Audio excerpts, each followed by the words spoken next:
हा पण MPSC combine मेन्सला आलेला क्वेश्चन आहे. हे असे क्वेश्चन आहे जे खूप सोपे पण ना एक्झाममध्ये आपण रॉंग करू शकता सिली मिस्टेकने. आता हाच प्रश्न बघून घ्या की याच्यामध्ये काय सांगितलं आहे की ॲव्हरेज एज ऑफ हस्बंड आणि वाईफचं जे ॲव्हरेज एज आहे ते लग्नाच्या वेळेला 25 वर्ष होते. म्हणजे हस्बंड प्लस वाईफचे जे टोटल एज आहे ते किती होणार आहे? 25 दुनी 50 होणार आहे का नाही होणार आहे? ओके, झालं, इथपर्यंत क्लिअर आहे. सेकंड म्हणताय की a son was born to them exactly 2 year after the marriage. 2 वर्षानंतर त्यांना मुलगा झाला.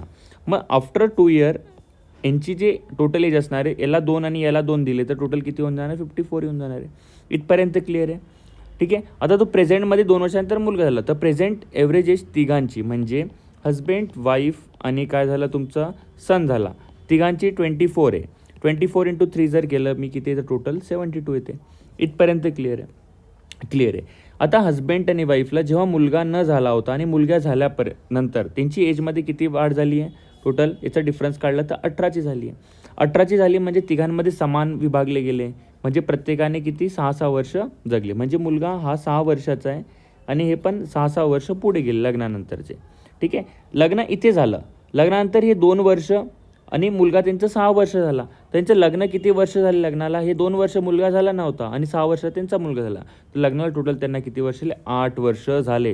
तर मोस्ट इम्पॉर्टंट आहे ऑप्शन नंबर 1. आपण काय करू घाईमध्ये आपलं 6 आन्सर आलं की 6 टिक करून पुढे निघून जाऊ.